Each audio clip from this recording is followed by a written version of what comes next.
This has got to come out in about 20, and I'll interview him, Bruce. But just go ahead and stay sitting right there, and we'll put him right next to you. Okay. Can I go like this? Yeah.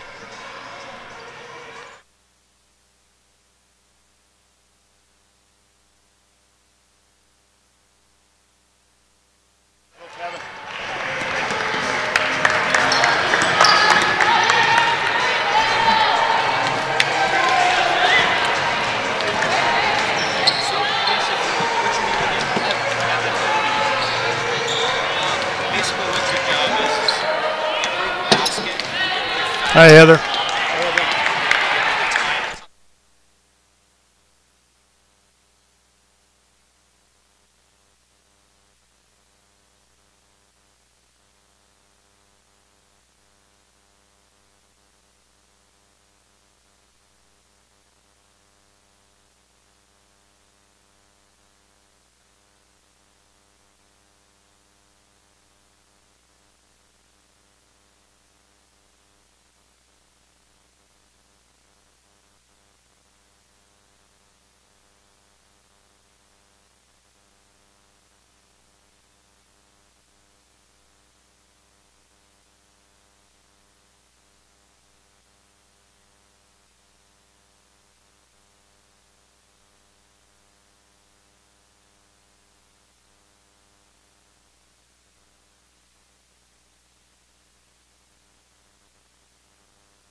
And welcome to the Fortin Center here on the campus of Rocky Mountain College as we get set for the crosstown rivalry between Rocky Mountain College and MSU-B.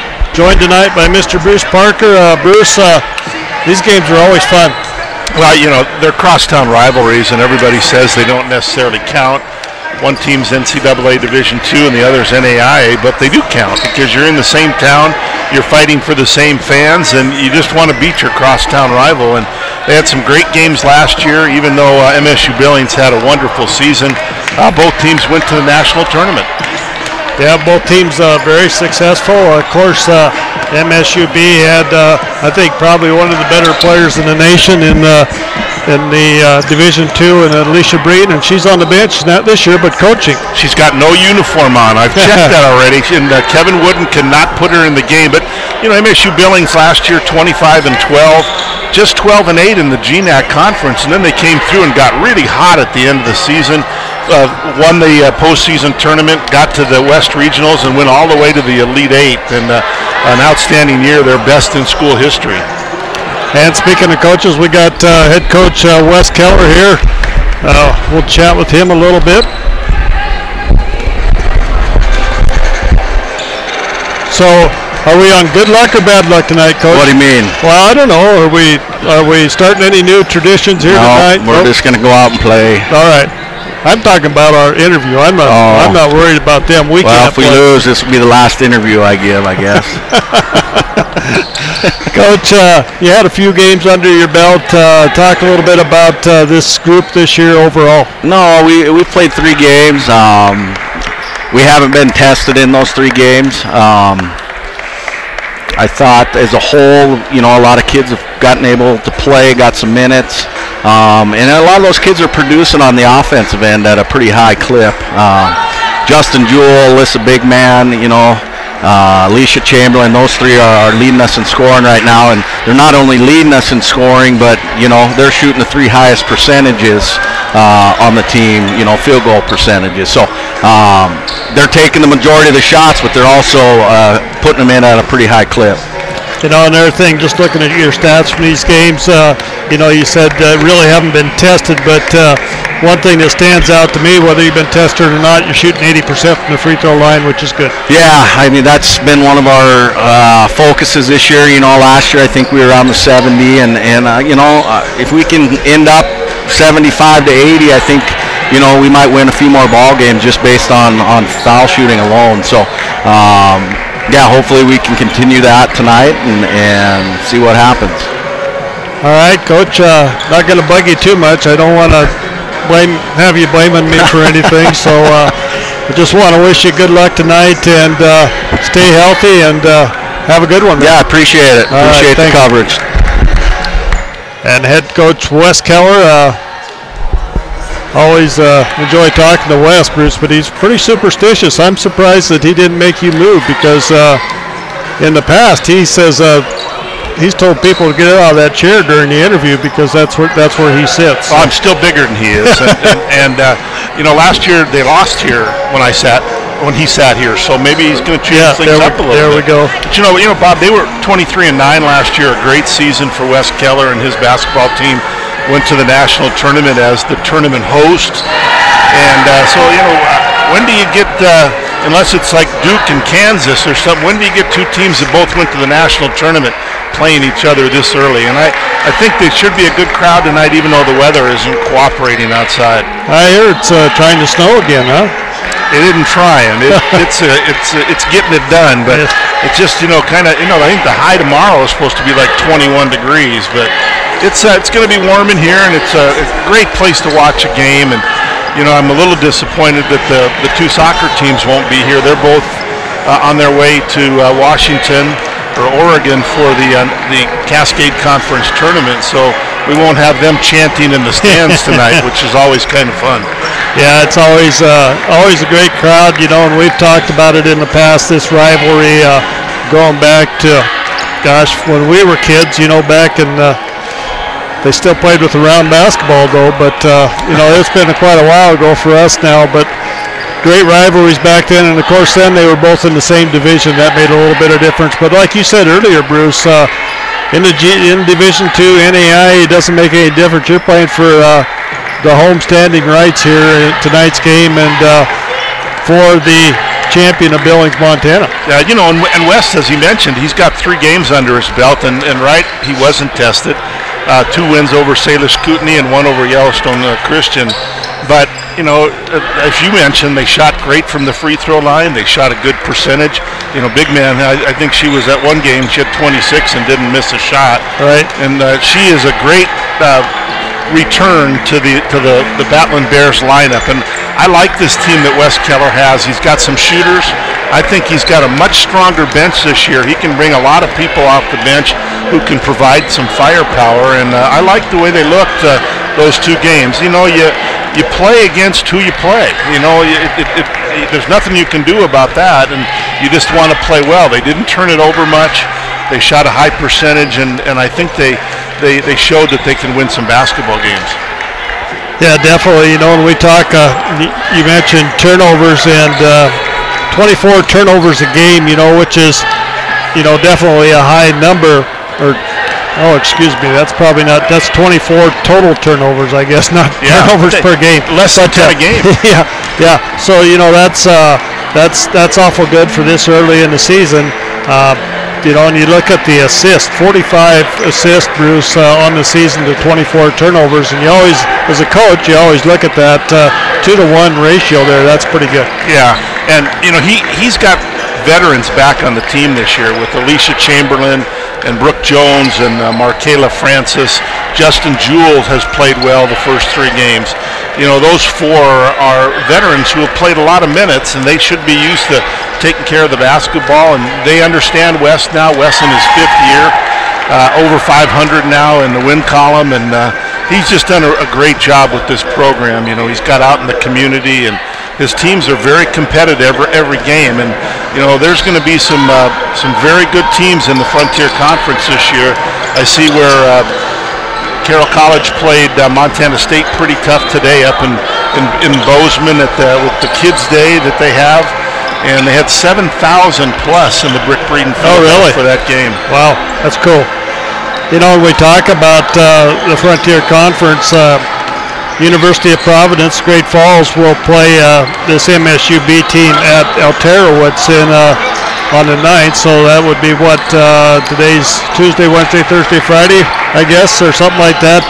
So they meet up then, and then they play Carroll College on the 25th of November in a tournament at MSU-B, and then Rocky, once again, we go over there on December 7th and play them again over there. But you know, they played the Frontier Conference, and the Frontier Conference usually plays very well against MSU-B. Yeah, they really do. I know Mick Durham is in town, is at MSU-B now, and he's going to play Rocky twice. And I don't think their men are going to play any other Frontier teams, but it's great to see Kevin Wooden playing against, the Carrolls of the world and the Providences of the world, and of course us at Rocky, because it showcases a lot of Montana kids, because both rosters have a lot of Montana kids on it. And a lot of these kids are friends. They play together in the summer. They play together in tournaments. They know each other, and this is kind of fun to watch when they get after it on the basketball court. Yeah, it definitely is. And you talk about the MSU-B men came within 2 points of UNLV. Yeah, they did. Brendan Howard made a shot with under 30 seconds to go, a layup and a three-point play to tie it. And then UNLV scored at the buzzer to beat them. I think it was 83-81. But good showing there by Mick in his first year at MSU-Billings, and I think they'll be fun to watch. We talk about this MSU-B team, and I was talking with Coach Wooden earlier here in his 15th season, Bruce. It just seems like it was just yesterday he started over there as the head coach, but his 15th year, 243 and 167 in his record, and they got his phone number here too. We won't give that out. But I don't know. He might be looking for a date. You never know. You never know. But Kevin's just done a great job. He was very successful at Billings West and stepped up and has just done a great job. And as you said, with Montana kids, a lot of Montana kids in his program. Yeah, Kevin Wooden, a Carroll College graduate, so he grew up with the Frontier Conference, and like you said, he did a great job at Billings West, winning a couple titles, and he has carried that on here to MSU-B. If you look at his roster, he's got a ton of Montana kids. Right. Yep. I think he's only got, I'll bring it up later as we get into the broadcast, but I believe he's got, I'll look right now, maybe 2 kids out of Washington, and the rest of his kids are out of Montana. And, Coach Keller, very much the same way. We got a couple of kids from out of state, a couple from Utah, but most of these girls on the floor tonight are going to be Montana product. Yeah, and Wes has done a nice job of getting out around the state. He goes to a lot of high school tournaments. He goes up to some of those AAU tournaments, like up in the High Line, and he wants to sign Montana kids. And one of the newcomers on Rocky's team this year is Thatcher, and out of Butte Central. And I just think she's going to be a special player in this Frontier Conference. She is very aggressive and very savvy on the court.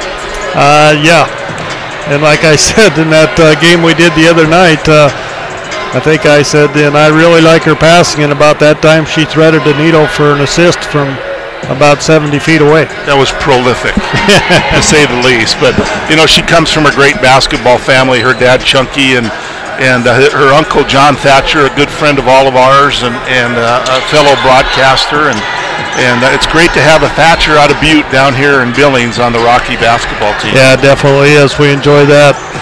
And like you said, she's going to be fun to watch the next 4 years. Talk a little bit about Rocky Mountain College. Alyssa Bigman comes back after taking a year off. She transferred out of Casper College, played for Dwight Gennari down there. She's averaging 18 points a game right now, Bruce. And Justin Jewell right behind her at 16.5 points a game in the Frontier Conference. They are 3rd and 5th in scoring. Bigman is 5th in field goal percentage. She's shooting 73% from the floor, so pretty good for a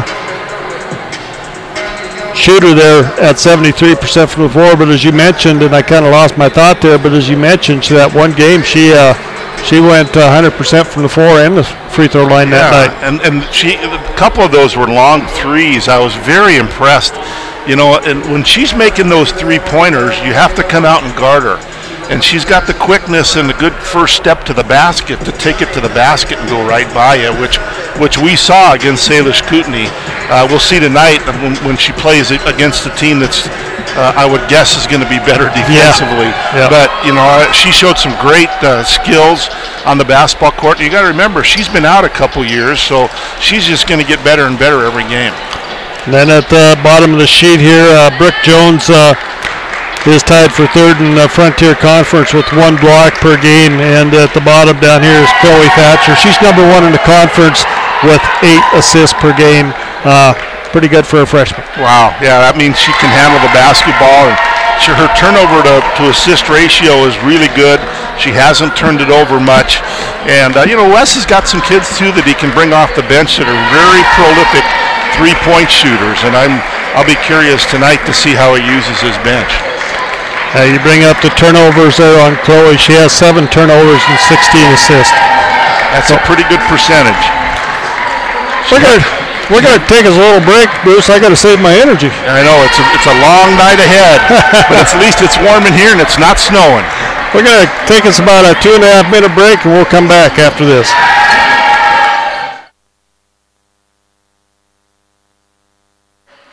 Should I be getting a picture? Is that our video? Yeah.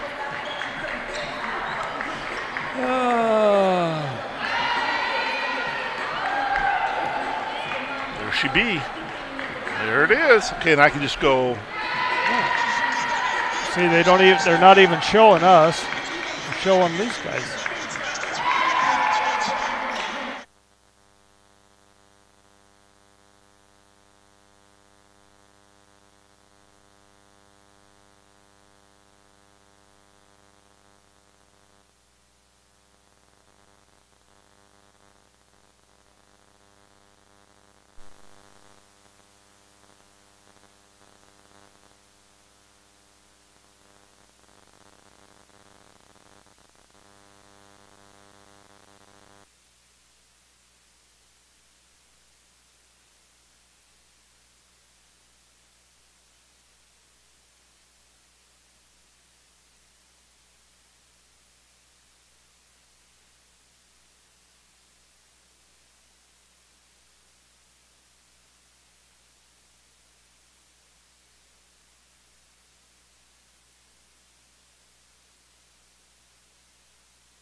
And welcome back here to the Ford Center on the campus of Rocky Mountain College. Bob Ritter along with Bruce Parker. And Bruce, once again, looking for an exciting ball game here tonight between the Ballon Bears of Rocky Mountain College and the Yellow Jackets from MSU-B. And I'm surprised you're calling them MSU-B. You haven't called them Eastern yet. You know, I will before the night's over. You know, it's interesting. I'm a graduate of Eastern Montana College, and I worked here at Rocky for 4 years, and I have great affinity to both schools. I just think these games are fun because people in the community like it. You know, both TV stations will be here. We're doing the game on a webcast. The newspaper will be here.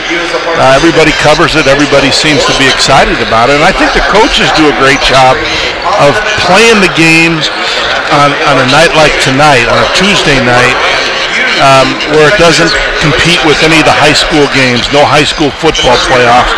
So it gives everybody a chance to come over and watch these two teams. And, you know, I know Kevin Wooden has Breen on the bench with him, which is good for Wes and his squad, but it doesn't mean the cupboard's bare. He has 8 returning starters from that team that went to the Elite 8 last year. So he's got a pretty stocked up team ready to go. 4 newcomers, 8 returnees. So I'll be curious to see how they play without Breen and without Kane, who I really felt was a catalyst on that basketball team the last couple of years. Yeah, definitely. You know, she kind of got the ball up the floor and kind of forced the tempo and kind of controlled the tempo for that team throughout the games that I ever saw her play, and against us anyway. She played very well. And another story here is Marissa Van Adebruce.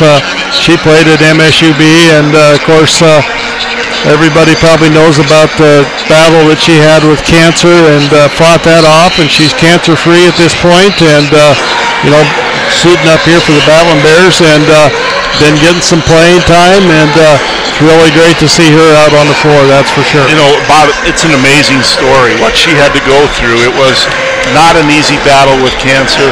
She's got 2 wonderful parents, a lot of great teammates, and when I say that, not just Rocky's team, but also MSU-B's team, they all kind of gathered around her and helped her get through the tough fight. And that's why it's so neat. When she gets in the game tonight, I think it'll be a very special time for her and her family and for the Battling Bears.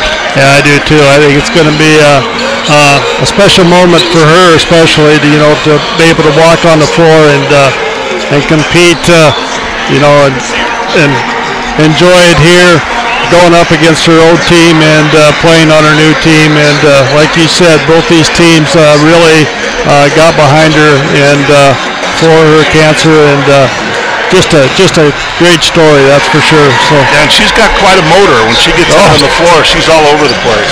Yes, she is. Well, Bruce, I think we're about ready for our national anthem, and then they tell me we're going to have a basketball game here tonight. Well, I'm hoping. Nice to see you. So, and I think we're going to have a good one. Yeah, you know, it's 2 very good basketball teams. One team won 25 last year and the other won 23. That's a lot of wins in a season. And I know Wes would like to keep that streak going and try to get win number 4 today against a very good MSU-B team, because those bragging rights, Bob, are special when you do that. Oh, yeah. Anytime you can win a rivalry game, I don't care what sport it is or where it's at, it's huge. Well, you know, this year, MSU-B and Rocky has won both men's soccer, women's soccer, both volleyball matches, and dominated them in golf. So it's been a good start for Rocky Mountain College. Yes, it has. As we get set for our national anthem. At this time, we ask that you stand, remove any headgear, and direct your attention to the south end of the gym as our good friends from Warrior Wishes, Montana present the colors.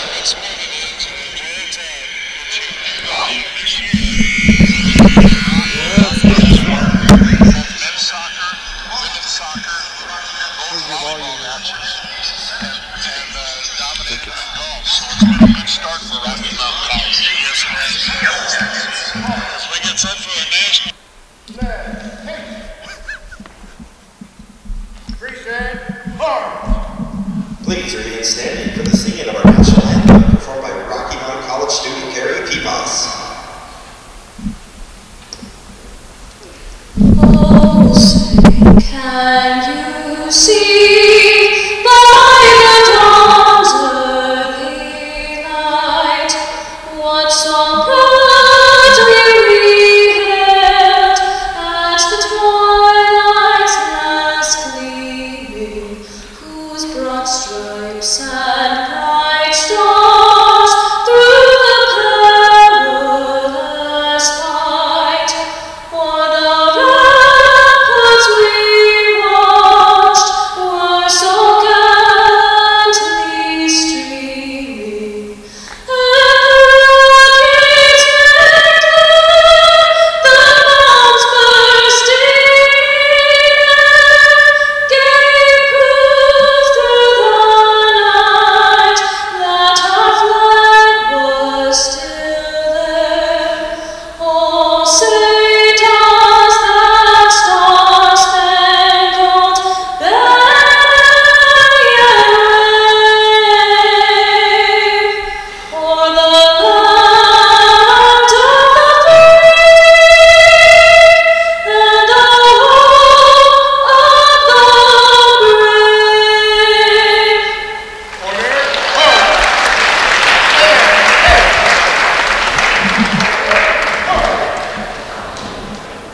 Nice rendition of the national anthem by a Rocky Mountain College student.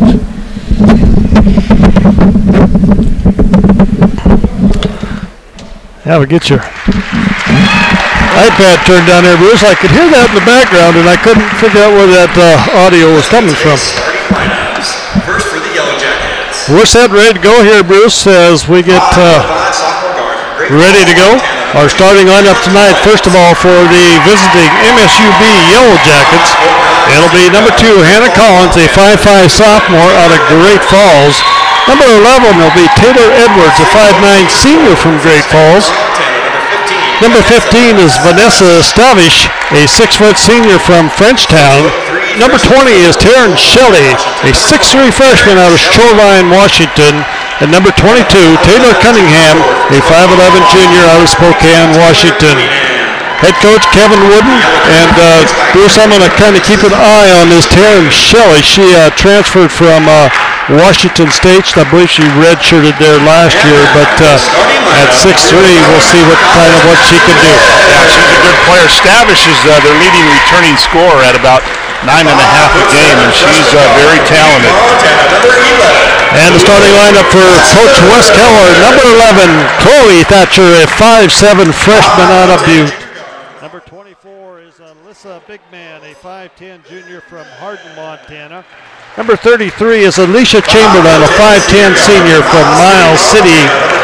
Number 42 is Justin Jewell, a 6' senior from Billings.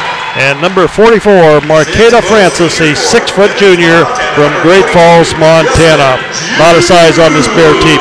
Yeah, I think Marquela's got to play well tonight because MSU-Billings is fairly big down low.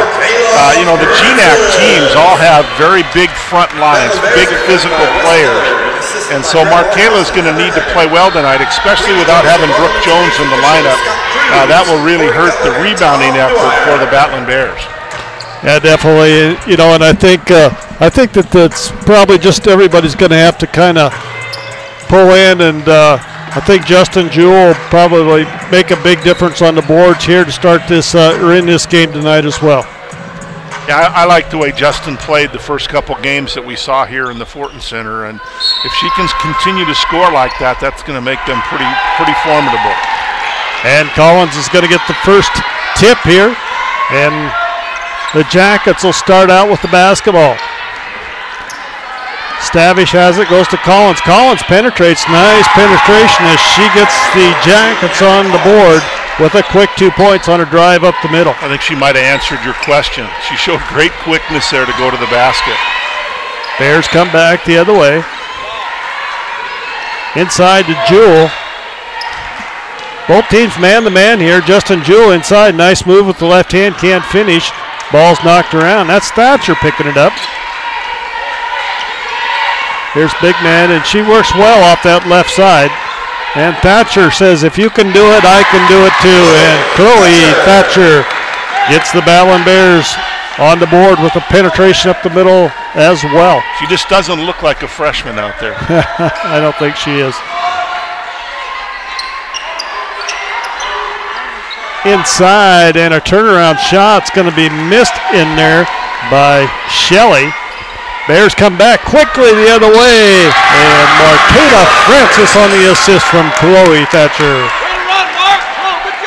As Markey doing a great job of running the floor there, Bruce. Yeah, and she's always done that. That's kind of been her strength, getting up and down the floor. And she's also, and I don't want to jinx her or anything, but she's a good free throw shooter, and she usually shoots a lot of free throws each game. And she gets the high bounce to fall and finishes the old-fashioned three-point play. And the Bears are up 5-2. Rocky comes out, full court man-to-man pressure there after that made free throw. Now this is the first ball game of the year for MSU-Billings. This is the fourth game for Wes Keller and his squad. Ball out on top. Collins with it as the shot clock at 10. Fires from three. And the rebound fought for underneath, and it's going to be Rocky basketball off the Jackets, as that was Big Man and Cunningham in there battling for the boards. One thing I like to see, Wes Keller prides himself in his teams playing good defense, and they've always done that. Big Man to Thatcher, now inside to Francis.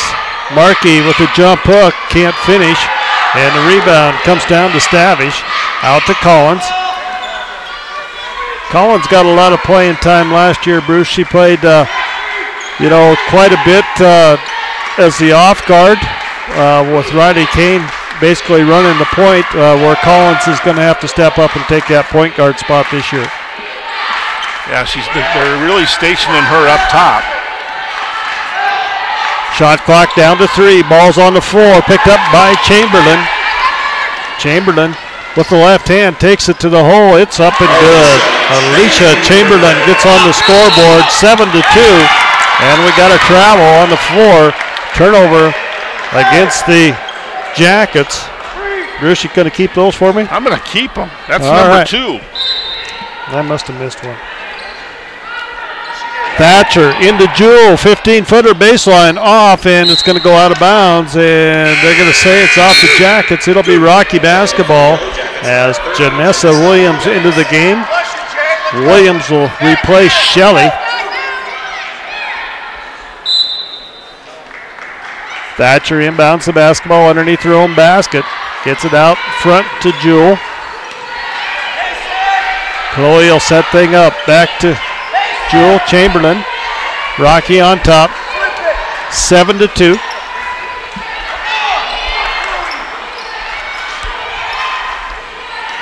Shot clock at 14. Chamberlain. Nice pull-up jumper by Alicia Chamberlain. I don't think Rocky could have asked for a much better start leading at 9-2. You know, Bruce, and a lot of that's probably has a lot to do with this being Rocky's 4th game, and as you said, the Jackets first, a few butterflies, as a nice move inside by Taylor Edwards as she picks up 2 points.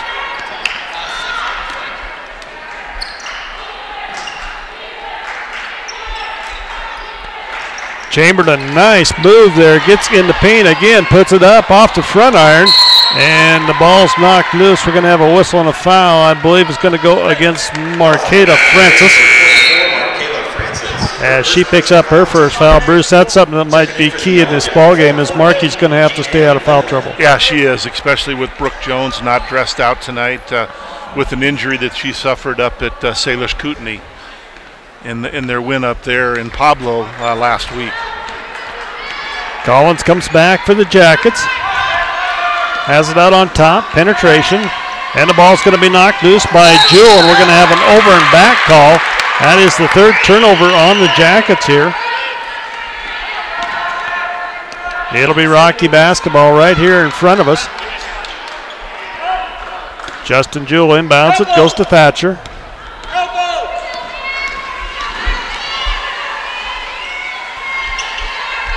Francis with it. She gets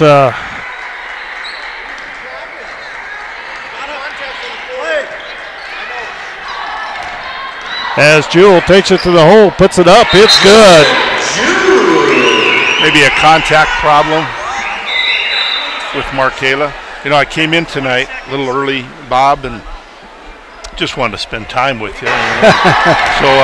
As Jewell takes it to the hole, puts it up, it's good. And it's nice to be able to say the Frontier Conference champions, Rocky Mountain College football team, winning it last week with a big win over Eastern Oregon. They have Montana Tech on Saturday, and it looks like they'll be going to the NAIA football playoffs.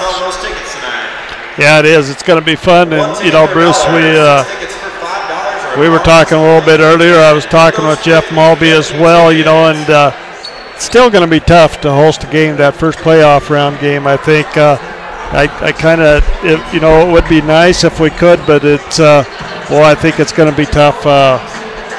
It's like I told Jeff, you never know what the NAIA is going to do. I probably shouldn't say that on the air, but. Well, you're right. You know, but I tell you what, in all the years I've been involved with the football playoffs, I think 1 through 8 is always accepted a home game. Yeah. So unless you're in the top 8, and right now Rocky moved up to number 11 this week.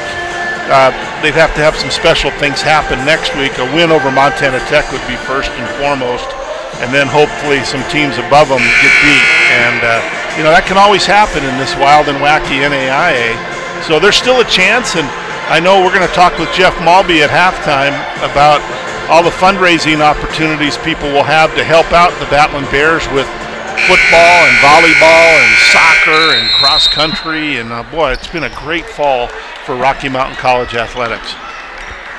And back to action. Here's the Jackets get it, and Marqueta is on the bench. I believe she had a contact knocked out. Luckily, she caught it. And Marissa Van Atta in the ball game. Out front, Garden Collins. Collins takes it to the hole once again with the left hand. She gets her second basket as she takes it to the hole. Good penetration. Yeah, yes. She's got a quick first step. Thatcher, high post to Jewell. Jewell looks inside on the cut to Chamberlain. Chamberlain's held. We're going to have a personal foul. It's going to go against the Jackets. That's going to go against Taylor Cunningham. Fouls on the Yellow Jackets, number 22, Taylor Cunningham. Her first foul. Team foul number 2 on the Jackets. 5:17 to go here in the first period. Van Atta out to Jewell. They swing it around. Chamberlain goes inside to Jewell. Jewell finds Chamberlain on the cut. Ball's on the floor and kicks it out to Van Atta. Van Atta tries to go underneath, and we're going to have a 3-second violation. Maybe that should have been 6 seconds, but it's going to be a first turnover on the Bears here in the first period. But, you know, good patience there by Rocky's offense, not trying to force a shot, trying to work the ball inside. Jackets come back the other way. Collins gets it. She has 4 of the 6 points here for the Jackets tonight. Has Lemon with it, and the shot's going to be up and good by Janessa Williams from the free throw line, 11-8, as the Jackets back to within 3. Chamberlain with it. Chamberlain penetrates, takes it to the hole, goes up, it's good. Alicia Chamberlain has her 6th point of the night. She leads all scorers in the ball game. She looks good early here, taking the ball to the basket. She can also shoot it from out there, so they've got to make sure that they're guarding her. And also, Bruce, she's a very good defender as well. Collins looks inside. Stavish is going to be fouled from behind. As Justin Jewell picks up her first personal foul. I think Alicia Chamberlain has kind of become my favorite player on the Battling Bear team. I just like the way she plays. When she has opportunities to make big plays, she makes them. When she needs to get a steal, she gets the steal. She's just a gamer. I think I said a couple of years ago, Bruce, that I think she's capable of being the player of the year in the Frontier Conference, and I'll stand by that today. I really think she could be. And a long three-pointer out there by Brianna Hall, the first three-pointer of the ball game, and it's 13-11. Rocky on top of the Jackets here. As Ace Wright has the ball, goes to Marqueta Francis, 17-footer is going to be short. Ball bounces around, and it's Lemon coming out of the pack with the break, and she's going to kick it outside, and it's going to be a long two-pointer by, I believe that was Stavish. Lemlin's father, Jay Lemlin, a longtime official in the Billings area. Did a lot of Frontier Conference games, a very good high school official. Now I believe works for school district number 2. Yes. And Chamberlain with 2 more, and she's fouled. She has a chance at the old-fashioned three-point play. He's a very good high school official. Now I believe works for school district number 2. Yes. And Chamberlain, well, not as long as Justin Jewell. That's true, that's right.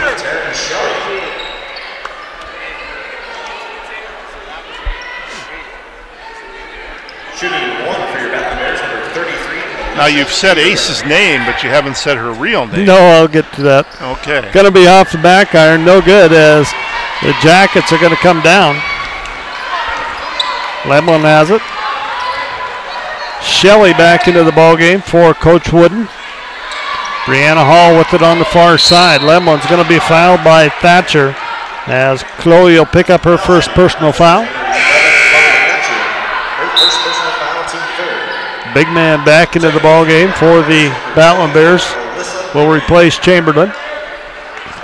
At the 2:54 mark here in the first period. Jackets inbound the ball to Shelley. They swing it around out on top. Edwards with it. Taylor Edwards trying to go down the baseline. Nothing there. Great defense. Now we're going to have a whistle and a foul against the Bears. Going to go against number 11. Chloe Thatcher picks up her second personal foul. That's our second personal foul. And Wes is going to go right to his bench.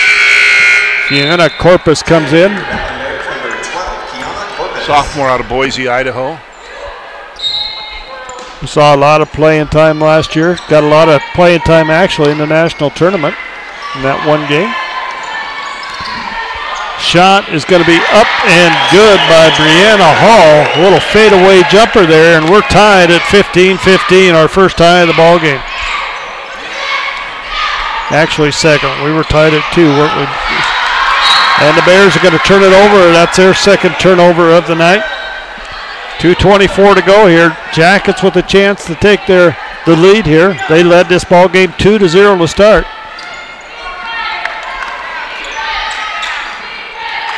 Lemon with the ball on the far side. Comes around to Edwards. Edwards deep three, misses everything. Rebound Van Atta. Corpus comes to the left side, goes to Ace. Ace has it, little pick and roll. Nice spin move, gets in the paint. It's going to be stolen away by Lemlin. And Lemlin comes back the other way. Nice pass underneath, and Corpus gets a hand on it, and it's going to go off of Brianna Hall. That'll be the fourth turnover against the Jackets.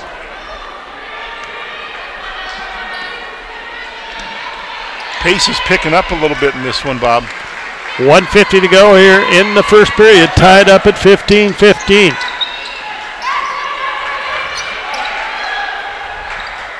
Antonisha Wright, we call her Ace for that reason. That's pretty good. You did a nice job with that. Big man comes back, going to be stolen by Lemlin as Lemlin gets two quick steals here for the third turnover for the Battling Bears. And the Jackets kind of settling in here, Bruce. Maybe settling down, you know, as we said, first game of the year for them. Yeah, shooting the ball very well here the latter part of this first quarter. And the shot's going to be put up off. Rebound comes down to Marqueta Francis. Brianna Hall with that shot. 1:04 to go here in the first period.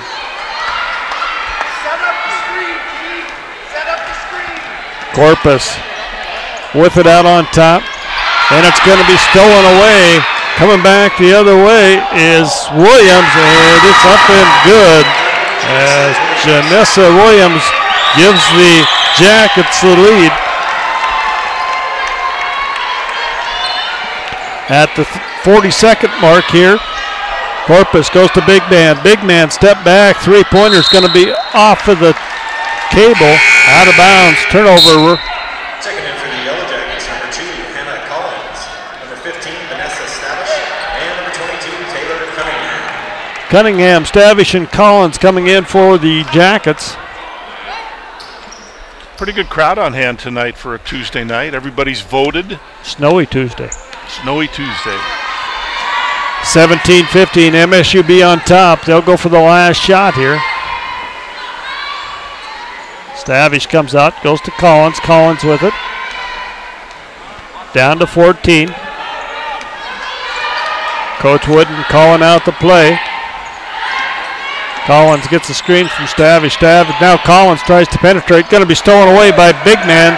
Big Man goes to the center court, puts it up off the back iron. No good. And at the end of one, it's MSU-B on top. 17-15 over Rocky. We'll be back in a minute.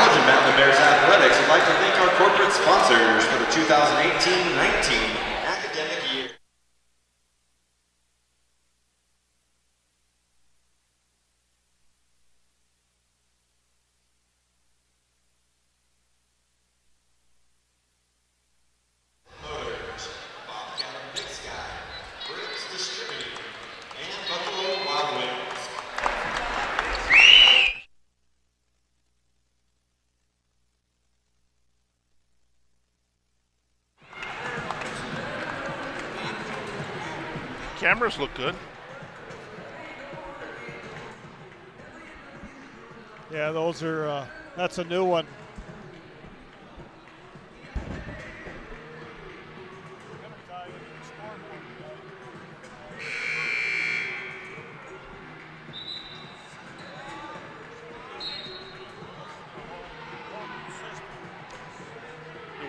Will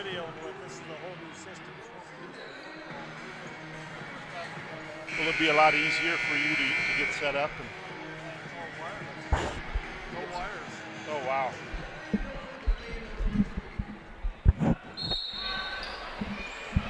And welcome back. Here's we get set for our second quarter. Battling Bears with the basketball. Corpus stays in the game. Coley Thatcher picking up 2 quick fouls in that first period, and it is Chamberlain goes up, and the rebound comes down to Stavish. Collins comes back the other way. Great job by Alicia Chamberlain not to pick up that foul. Long three-pointer is going to be off by Edwards. And the Bears will come back.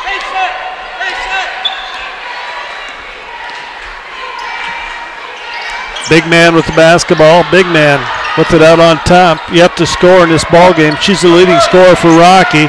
Marqueta Francis, a little jump hook, can't finish. And the rebound comes down to Taylor Cunningham. And Collins quickly back the other way, goes into traffic, and she is fouled on the floor. Going to go against Alicia Chamberlain. That'll be her first personal foul. I think Rocky needs to just know that if she gets the basketball, she's going to the basket. And she's done that 4 times in this first half. Taylor Edwards gets it into Collins.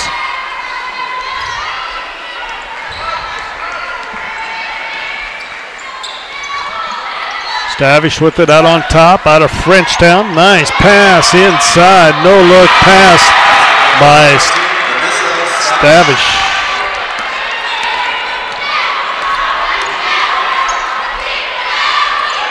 Chamberlain with it on the left side. Chamberlain penetrates.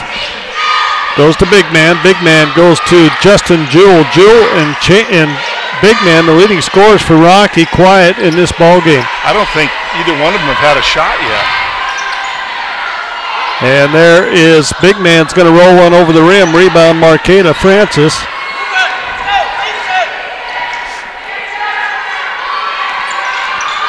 Alyssa puts it up and she gets the letter to go. That's the first 2 for Big Man. And MSU-B on top, 19-17 over Rocky. They took the lead at the 42-second mark in that first period. Nice turnaround jumper. Doesn't fall for Taylor Edwards. Corpus up ahead to Chamberlain. Chamberlain takes it to the hole. She's fouled. She'll go to the line to shoot a couple. Nice job by Alicia Chamberlain. She saw that opening on that left baseline and just took it right to the basket. She'll shoot a couple free throws. AC missed that first one.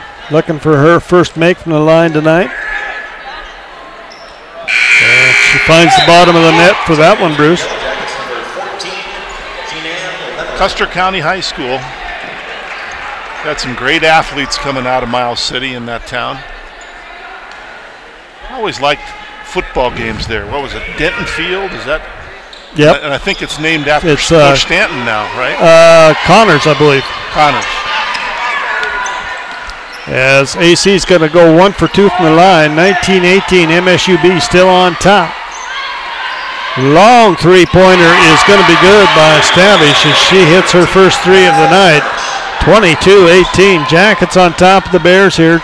Big man with the basketball on the right side. Corpus, they swing it around. Chamberlain with it. AC back to Kiana. Big man looks inside to Jewell. Nothing there. They'll swing it back on top. 9 on the shot clock. Chamberlain pulls up. 15-footer is going to be long, and rebound comes down to Collins. And the Jackets quickly up the floor to Stavish. And she gets the 2-point on the assist from Collins.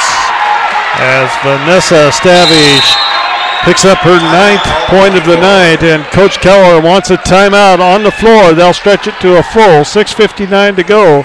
24-18, MSU-B on top.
And back to live action. I had to shut Bruce off. He started talking politics. Yeah, I know. I always said I'd never do that.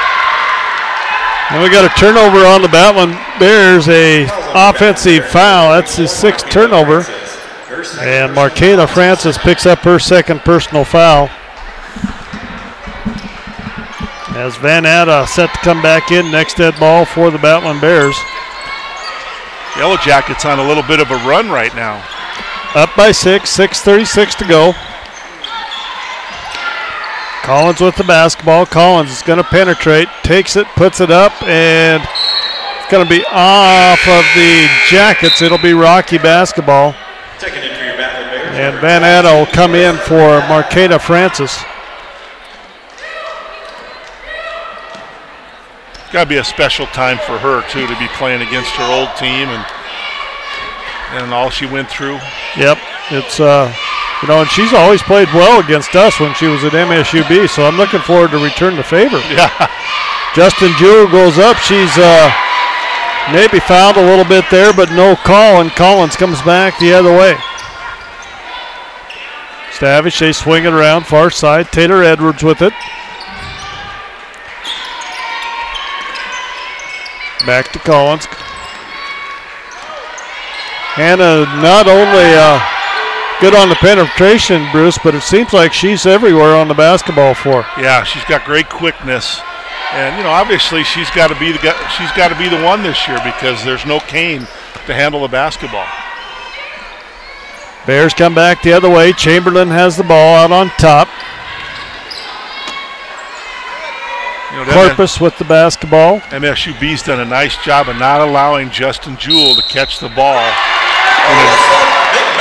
in a good position, but their big man, and that shows her skill too, Bob, that she can take the ball to the basket. If you basketball. MSU-B's done a nice job of not allowing Justin Jewell to catch the ball. She is right-handed, but very good with her right hand. Chloe Thatcher comes back in at the 5:22 mark. That foul was against Taylor Edwards. That's her 2nd personal as big man completes the 3-point play. 24-21, MSU-B on top, 5:16. Lemlin with it. Stavish with it out on top to Collins on the left side.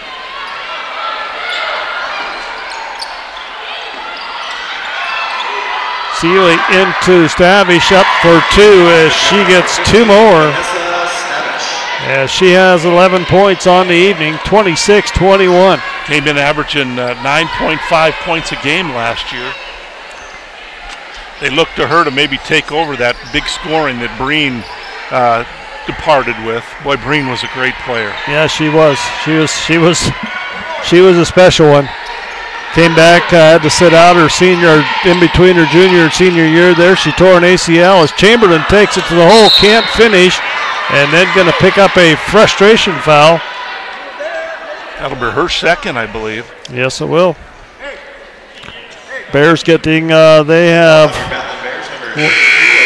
Francis, Chamberlain, and Thatcher all with 2 fouls apiece. Edwards has 2 fouls for the Jackets.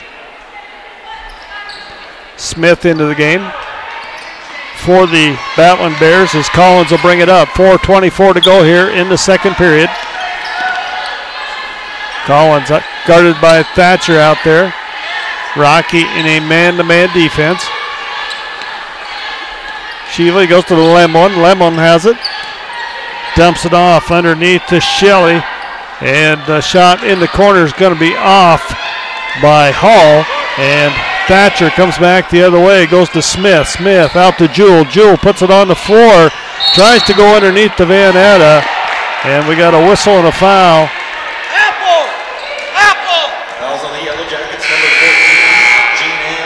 Lemlin will pick up her first personal foul.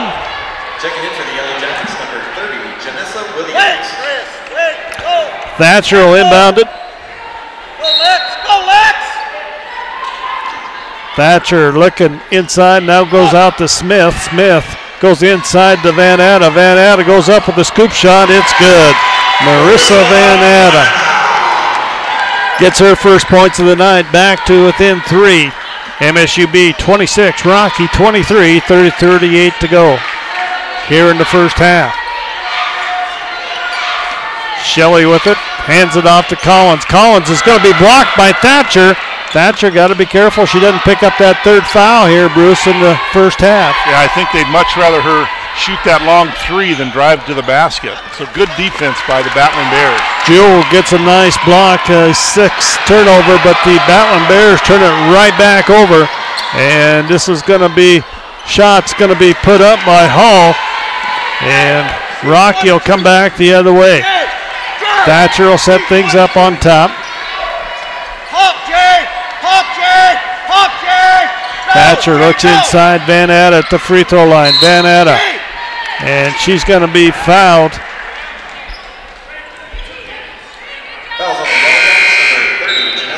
Kevin Wooden with a lot of substitutions here in this first half, trying to get some different combinations going. You know, he's also the golf coach, the men's and women's golf coach at MSU-B. Double duty. Yes, triple duty. What a great job, golf coach, though. Yeah. Bears get the ball. Thatcher will bring it out. 25 on the shot clock. 2:44 to go here in the first half. Big man with it on the perimeter to Thatcher. Smith with it. Smith goes to Thatcher. They swing it around. Big man wants to penetrate. Step back, 17-footer. Back iron, no good. Rebound comes down to Cunningham. And Collins quickly gets it up the floor to the limb one. Collins with it out on top. Goes to the limb one, right side. Now they get it inside. Stavish for 2. Nice ball movement by the Jackets as Stavish picks up her 13th point of the night. 28-23. Jackets on top by 5. Thatcher will set it up. Goes inside to Van Atta. He puts it up. It's good. Marissa Van Atta picks up her 4th point of the night on a nice bank shot inside. Yeah, making a difference in this ball game. Collins with it. Collins penetrates, takes it to the hole, and gets the basket to fall, and she's going to be fouled as Van Atta pick up her first personal foul. But Hannah Collins looks for that old-fashioned three-point play, Bruce. She has 6 points on the night. She picked up those first 4 points real quick, or had 4 out of the first 6, and been quiet scoring-wise since then. Yeah, they did a little bit better job in not allowing her to get to the basket. There she makes the three-point play. She is quick, though. Olivia James set to come into the ball game for the Bears. The next dead ball, 1:34 to go here at half. And Justin Jewell's going to be short on the three-pointer. Checking in for your Battling Bears, number 40, Olivia James. Tommy Dwyer, one of the officials tonight, also a national tournament selection for referees for the last couple seasons. Collins with it, goes far side to Cunningham. Collins, they go find Stavish wide open on the pick and roll, rolls around, no good. James with the rebound, out to Thatcher. Chloe sets it up on the right side.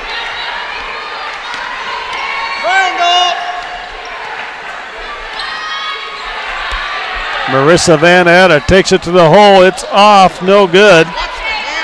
And Collins comes back the other way.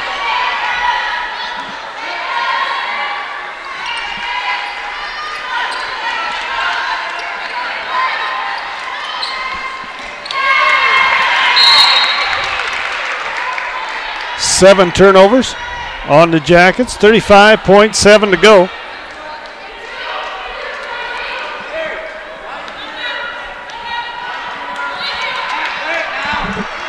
Chloe Thatcher will set it up. About a 5-second differential shot clock, game clock here for the Battling Bears. They're down by 6. I think they probably want to milk it down as far as they can before they get that last shot. Thatcher guarded by Collins as James comes up in the high post, going to set a screen. Chloe Thatcher, three-pointer, top the key, drills it. Chloe Thatcher hits a big three-pointer. for the Battling Bears, and Collins comes back, can't finish, shot's going to be up, no good.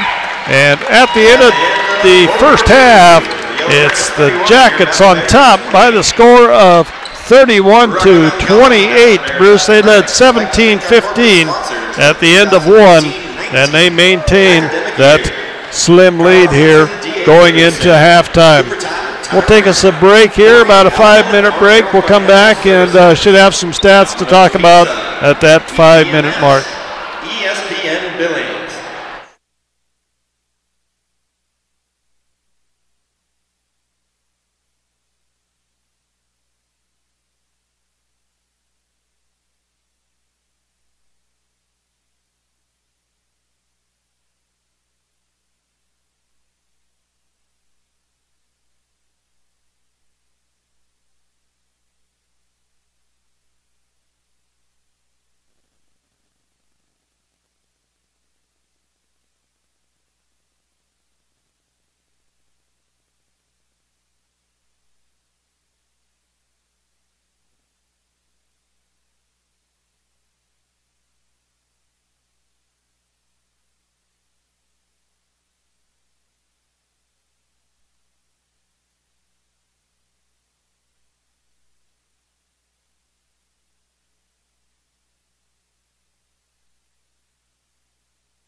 Chamberlain with the left hand takes it to the hole. It's up and good. Alicia.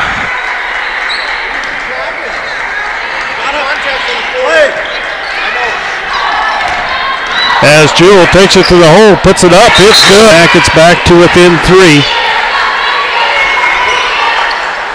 Chamberlain with it. Chamberlain penetrates, takes it to the hole, goes up, it's good. Alicia Billings area, did a lot of Frontier Conference games, a very good high school official. And I believe works for school district number 2. Yes. And Chamberlain. Corpus with the basketball. MSU-B's done a nice job of not allowing Justin Jewell to catch the ball. Thatcher guarded by Collins as James comes up in the high post, going to set a screen. Chloe Thatcher, three-pointer, top the key, drills it. Chloe.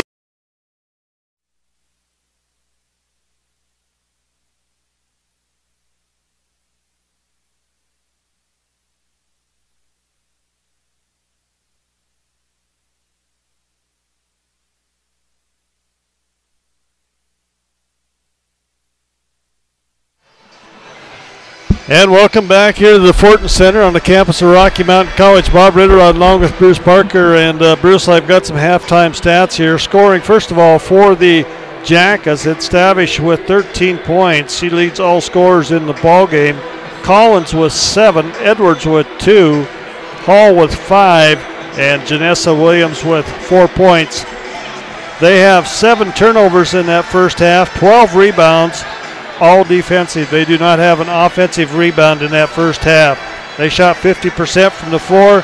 They shot 33% from the three-point line, and they are a perfect 1-for-1 from the charity stripe. For the Battling Bears, scoring-wise, it's Justin Jewell with 2 points, Francis with 3, Thatcher with 5, Big Man with 5, Chamberlain leading the way for the Bears with 9 points, and Van Atta with 4 points. They have 8 turnovers, 13 rebounds, 2 offensive, 11 defensive rebounds. They are shooting 48% from the floor, 33% from the three-point line, and 60% from the charity stripe. They are 3 of 5. Points off of the turnovers. Rocky was 7 off of turnovers. To 4 for MSU-B. Points in the paint, they're dead even there, Bruce, at 14 apiece. And bench scoring, MSU-B 9 points off their bench, Rocky 4 points off their bench.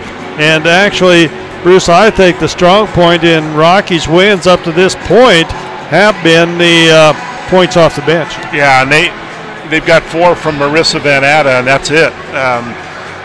Smith has not scored. Ace has not scored.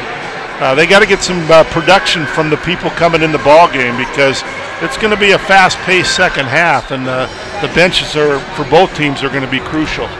Yeah, I definitely think so. And both teams, I think, shooting pretty well, actually. 45 or 48 and 50% for both teams. I think that's pretty good. I think MSU-B definitely, I think, settled down a little bit after that first, say, 5 or 6 minutes.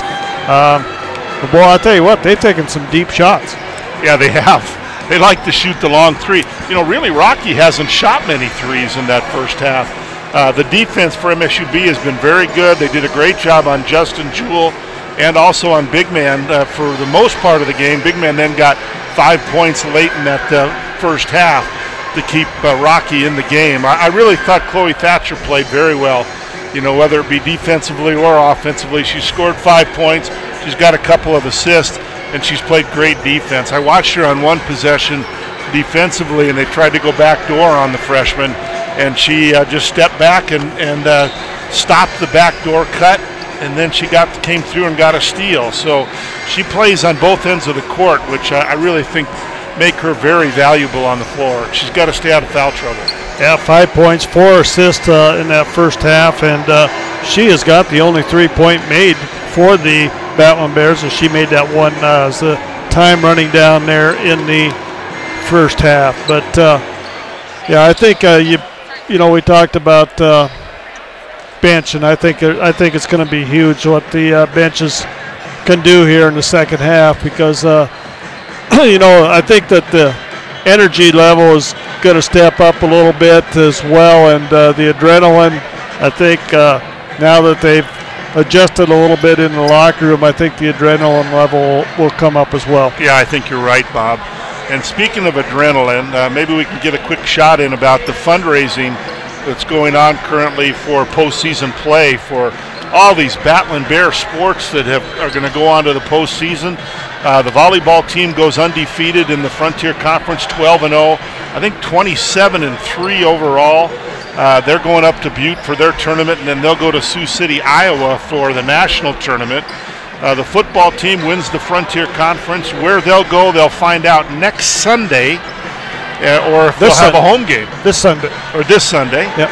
And then the cross-country team still waiting to find out if they get bids to the national tournament. Both golf teams, they both won conference championships. So it's a very costly part of the athletic department. And you have a chance to help with the postseason play by going on the Battling Bear website and sending in some money to help them with the postseason fundraising. Still an outside chance that they could get a home football game. That would be something for Jason Petrino and his squad to get a home game at Herb Clint Field, and for the great fans of Billings. Boy, they've had wonderful crowds this year, and I'm sure Saturday against Montana Tech will be no different. I'm sure it'll be a packed house at Herb Clint Field. I hope it will, and I just hope there's a heater in that box, because I'm going to be doing the game on TV with Chris Byers on SWX, and it's probably not going to be real warm out. It's going to be one where I'm at. Well, we're hoping that the heater downstairs just kind of goes up. The heat kind of rises to the top, and you'll get some of that heat. Well, you're going to be on the sidelines. I'm going to bring my heater. You guys have done a great job covering the game on 910 ESPN Radio, and you and Tom Kurtz and Jesse, and I just think that the media coverage for Rocky Athletics has been wonderful this year, and boy, it's been a great year, Bob, and it's not over. It's got a long ways to go. Well, yeah, Bruce, and you talk, get back to the fundraising thing. That's what people don't realize. It costs a lot of money to put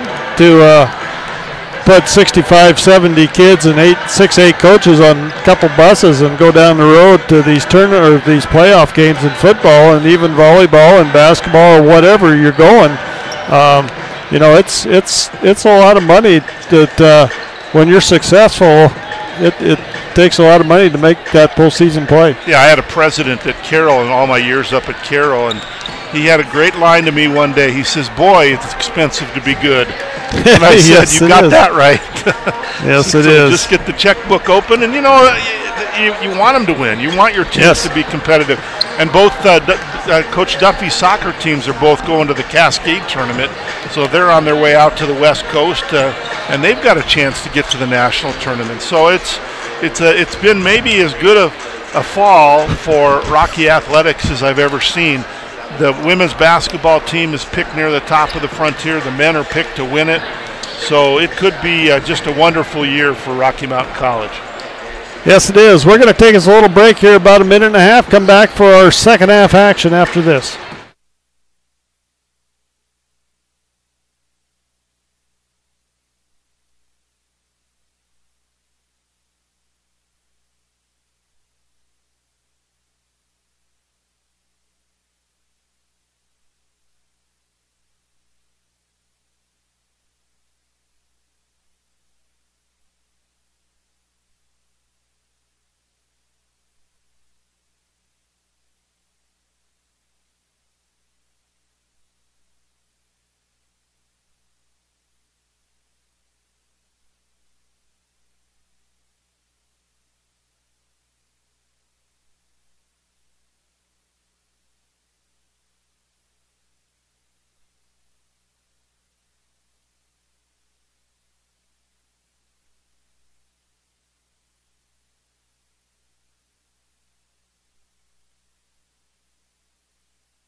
Bruce, back to live action here. You talk about the crowd Saturday for the football game.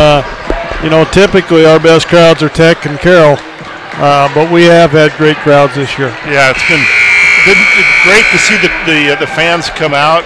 Billings is a big football town this year. Billings West in the semifinals, Billings Central in the semifinals.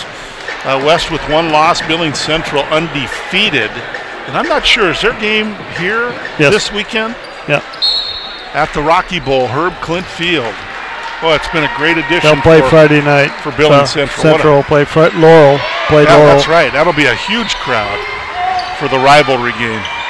Again.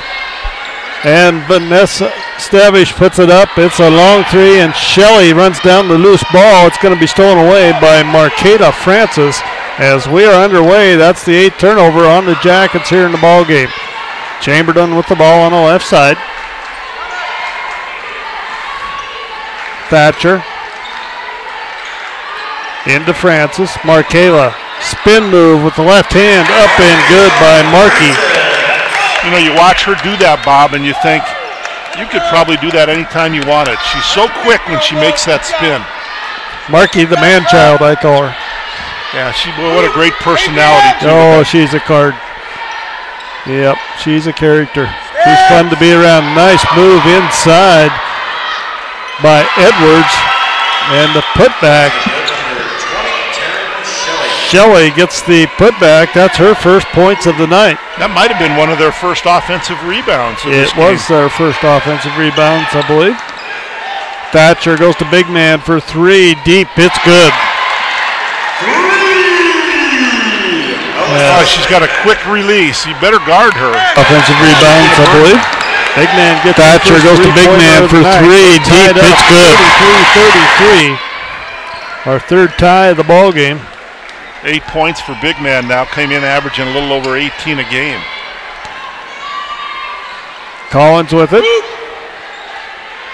Inside, Stavish, nice, tries to make the move against Jewell. Jewell gets a block, and Francis comes up with the basketball. She'll bring it up, goes to Thatcher on the left side. Thatcher gets a screen out on top, penetrates, takes it to the hole, and she is going to be fouled on the way to the basket. Stavish picks up her second personal foul, and Chloe will go to the line. You see that little opening she had there, and she took it right to the basket. Her first trip to the line here tonight, and it'll be off the back iron. Battling Bears just 3 out of 6 from the free throw line tonight. Lemon comes into the ball game.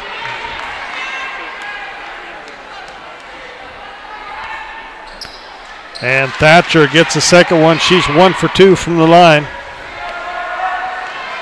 Her 6th point of the evening as Collins brings it up for the Jackets. Stavish, far side, Lemon. They're looking inside now. A skip pass in the corner. Shot is going to be up, no good. Big man fighting for the rebound, gets it as Edwards missed that long three from the corner. Thatcher with it on top for the Battling Bears. 34-33 as Thatcher gave him the lead with that free throw. Big man with it on the perimeter. Back to Chloe. Thatcher goes to Jewell. Back out to Thatcher. 6 on the shot clock. Gets a screen on top. And we got a whistle and a foul. It's going to go against Marqueta Francis. That'll be 3 on her.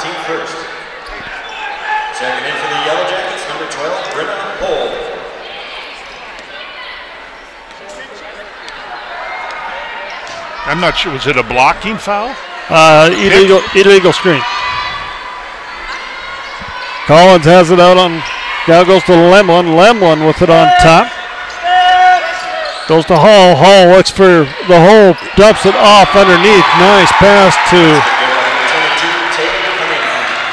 Cunningham. Gets the basket. Well, that's how MSU-B has really hurt Rocky tonight, is taking the ball to the basket. Started off with Collins, and it hasn't let up. Jackets back on top, 35-34. Jewell gets the ball inside, and no shot, no good. Rebound comes down to the Jackets. Collins quickly back up to the floor, and ball's going to be off the Bears. Jacket basketball underneath as Van Atta comes back in. For your Battler Bears, number 22, Marissa Banana.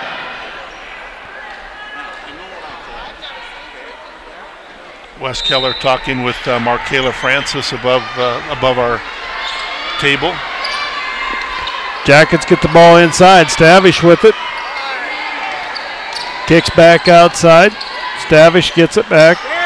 Goes far side to Hall. Hall puts up the free throw line jumper off. No good. Rebound comes down to Jewell. Gets it out to Thatcher. 35-34. Jackets on top of the Bears. Chamberlain with it. Looking for a screen. Little pick and roll action. Nothing there. Thatcher with it. Goes to big man, and we got a whistle and a foul. And it's going to go against the Jackets. Taylor Cunningham will pick up her second personal foul. 2 team fouls here for the Jackets in the third period. 5:56 to go in the third. 35-34, Jackets on top. Thatcher gets it into Van Atta on a nice inbounds play by Coach Keller. 6 points for Van Atta. And Rocky takes the lead back, the fourth lead change of the ball game. 36-35. Cunningham with it, and we got a whistle and a foul underneath. It's a typical rivalry type game with the score going back and forth. Both teams getting on little mini runs, and then the other team coming right back. A foul against Van Atta, her second personal foul. And we got a 5-second count. Big turnover. I need you. Step up. Big turnover there on the Jackets. That's 9 turnovers for them. Rocky on top, 36-35. They got a chance to extend this lead with 5:37 to go here in the third period. Thatcher with it on the far side. Bears flatten it out in a 1-4 low here. Ace has it, back to Thatcher. Into Justin Jewell. Jewell takes it to the hole, goes up. She's fouled, and Justin Jewell goes to the line. You know, I can't recall, Bob, either team really taking a bad shot tonight, a forced shot. Both teams running their offense very well, doing a good job being patient. As Janessa Williams picks up her second personal foul, and Justin Jewell gets the first free throw to go.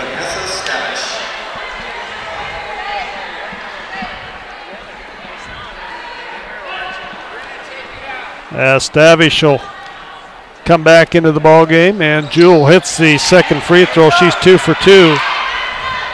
She has only 4 points on the night, Bruce, and she is well below her average at this point. Whistle and a foul away from the basketball. Taylor Edwards picking it up. That is 3 on her. That'll be 10 turnovers. Rocky on top by 3. They can extend this lead. 5:09 to go in the third. Nice crowd on hand here.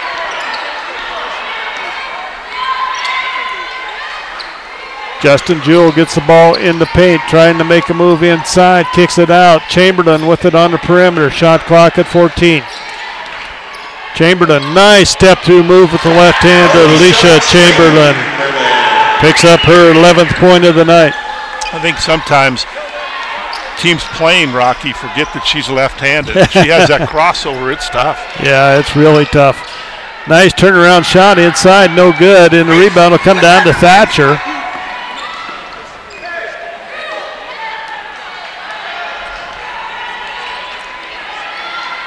Thatcher sets it up, looks for that screen out on top. Thatcher trying to go inside, now goes to Ace. Ace back out to Van Atta on the perimeter. Van Atta dumps it off underneath, and it's going to be Justin Jewell goes down. And that doesn't look good as Lemlin brings it back up the other way. Lemlin's going to kick it out. It's going to be blocked by Van Atta, and Yeah, Wes Keller's going to rush out to Justin Jewell went down, and we got immediate timeout on the floor. 3:54 to go. Rocky on top, 40-35. We'll be back after this. Actually, Bruce, let's stay here. We were talking about chances aren't very good for Rocky to get a home game on this playoff in the football. But what are the chances if they would win that first game of them getting a game in the second round? Yeah, you never know. I remember years ago when I was at Carroll, we had lost 2 games during the regular season and still came back and won the Frontier. Our first game was at Dickinson. Our second game was at Mary. And the semifinals, we got a home game. So you never know. It's who's left, where the location is, where the NAI can save the most money by not having to fly somebody. So that's why I'm thinking that there's a chance that if Rocky does not get a home game, and they still have a chance to get a home game, they would probably either go to, I'm going to say Kansas Wesleyan or Northwestern Iowa. Yep. Because those are bus trips that they could make, but they're still expensive.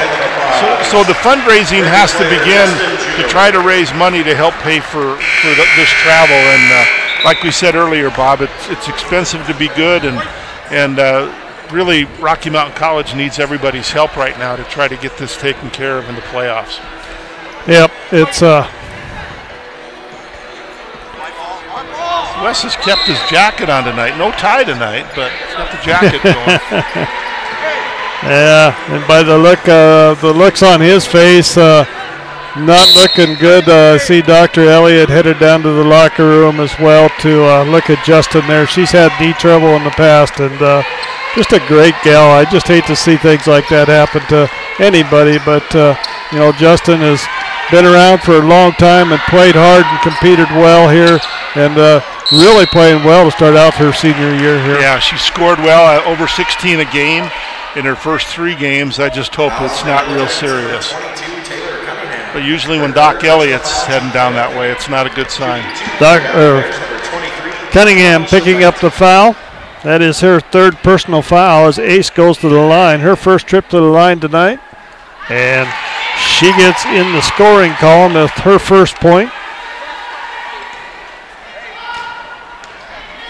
I think Ace is one player that's going to have to play some really tough minutes for Coach Keller this year. And she can score. She's got a great shot from the outside. Stavishad's going to be stolen away by Van Atta. Van Atta has it out at the middle of the floor, and she'll go to Thatcher. 11 turnovers on the Jackets. Rocky up by 6, 41-35. Ace with the ball on the perimeter, right side, gets a screen there from Van Atta, swings it around. It's Big Man in the corner. It's good. 3-pointer, Alicia Big Man. As she gets her second 3-pointer of the evening, 44-35. Rockies, I believe that's their biggest lead of the night, 9 points, Bruce. Yeah, I think they started out 9-2, so this would be the biggest lead of the game. Coming back the other way for the Jackets as Taylor Cunningham picking up 2 on the penetration. Thatcher with it. MSU-B is not scoring much from the outside. They're getting most of their points underneath. Big Man going to be short. Chamberlain with the rebound, goes up. She's fouled, and Shelley will pick up the personal foul. Her second foul. Chamberlain will go up the line to shoot 2. I'll be curious to see the stats at the end of 3 quarters because Rocky has done a very nice job in the offensive boards tonight, and they've turned that into a lot of points. AC gets that one to fall. She struggled from the line here tonight, but finds the bottom of the net on that one. Emily St. John coming into the game. That's her first appearance tonight, I believe. Vanessa Williams comes in as well. Isn't she an actress? Yeah. Chamberlain rims that one in and out, no good. Rebound comes down to St. John. To Lemlin.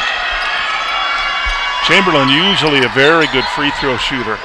Struggling tonight. And a long 3-pointer is going to be up and good by Brianna Hall. Her second 3-pointer of the night.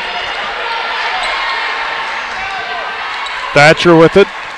Bears on top, 45-40. They have the lead and the basketball. Big man tries to go baseline, nothing there. Back outside to Thatcher.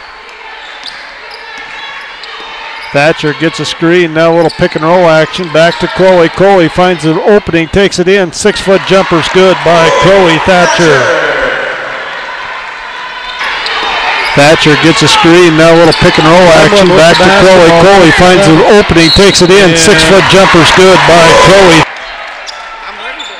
We got a whistle and a foul going to go against Ace. Antoinisha. We call her Ace. Checking in for the Yellow Jackets, number 2, Hannah Collins. And we're not alone. Yeah. She likes it. That's Coach Keller told me she'd rather be called that than Antoinisha.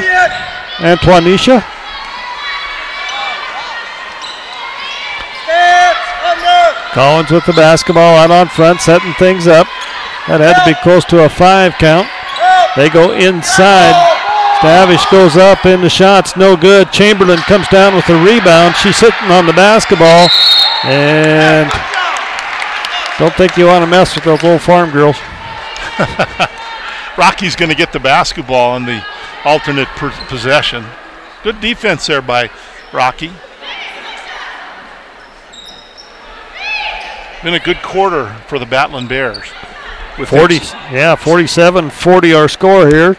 MSU-B led at halftime, 31-28.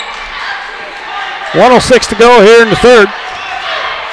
Thatcher will set things up, goes to big man on the right side, down into Van Atta on the corner.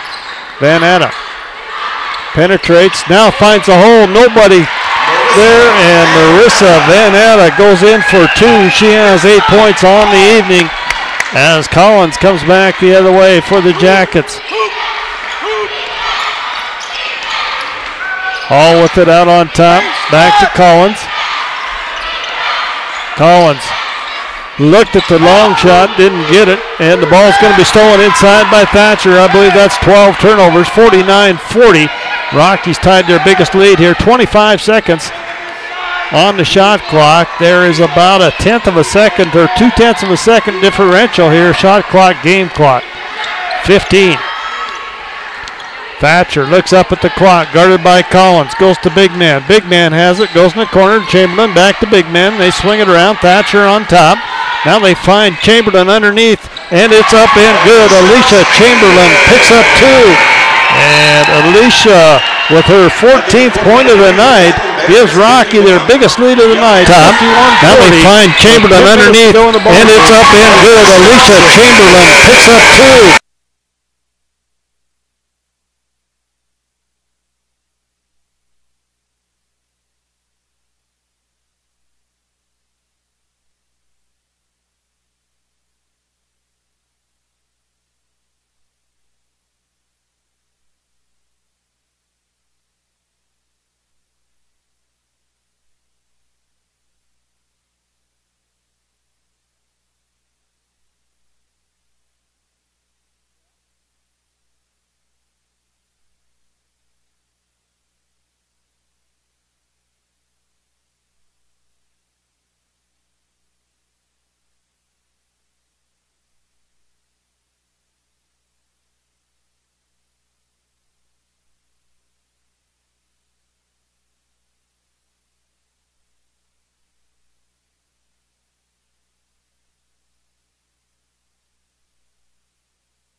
Back to live action here as we get set for our fourth quarter.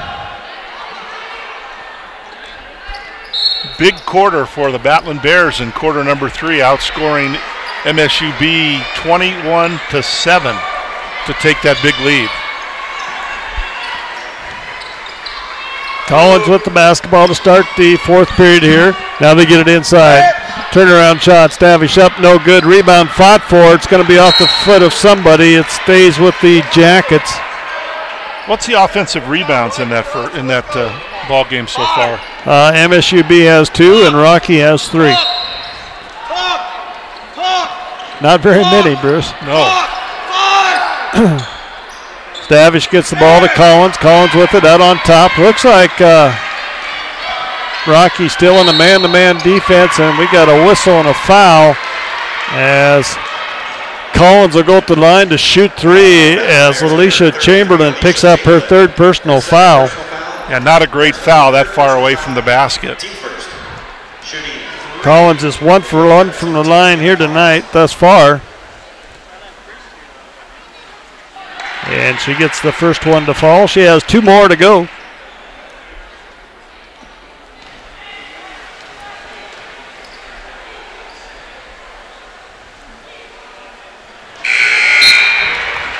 Two for 2 for Collins on this trip. She's 3 for 3 on tonight. As Taylor Edwards comes back into the ball game for Emily St. John for the Jackets. And Collins goes 3 for 3 from the line that trip. She's 4 for 4 from the line, Bruce, with 10 total points on the evening. 51-43. Rocky on top. Thatcher with the basketball.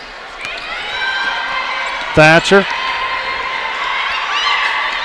goes underneath Marqueta Francis. Nice pass by Chloe Thatcher as Marqueta Francis on the receiving end picks up her 7th point of the night. Collins. Stavish with a long three-pointer is going to be off. Rebound Thatcher as Chloe will bring it back the other way for the Bowtland Bears. Bears up 53-43. Their largest lead of the night was 11. Thatcher, nice little dish underneath, but Collins got a hand on that one. And Hannah comes back the other way. Hannah, long three-pointer, no good. Thatcher with the rebound. Coach Keller saying slow down a little bit here. We're ahead by 10. Let's take a little time off the clock. That's what I'd say anyway. I don't know if that's what he said. Well, I think I saw that in his eyes. He might have said it a little differently. Markeva goes to the hole, gets a rebound, puts it up, still can't finish. Stavish with the rebound. Out to Collins. Collins gets it up ahead to Edwards. Edwards three-pointer, good. Well, you miss a great opportunity with a putback. There goes the coat. And then the coat's off now. And you give up a 3, so really a 5-point swing. Thatcher with it, penetrates, dumps off to Van Atta.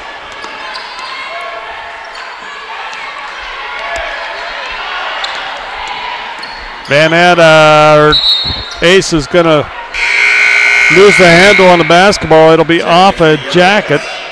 Number 20, Taryn Shelley. Shelley coming back in. Timeout on the floor, 7:50 to go in the ballgame. Rocky on top, 53-46.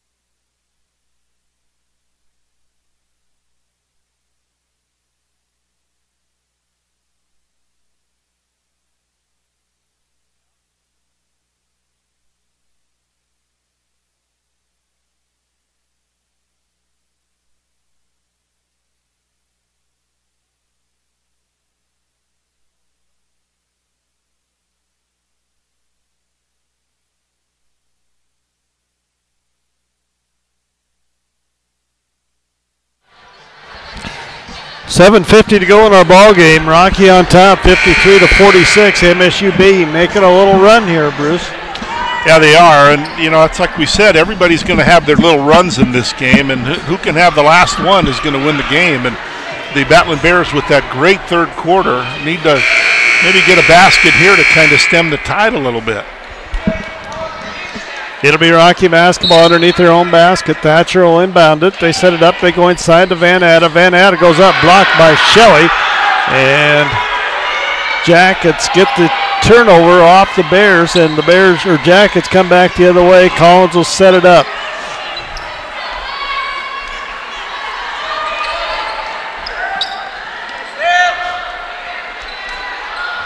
Lemon with it on the left side for the Jackets. Back out to Collins.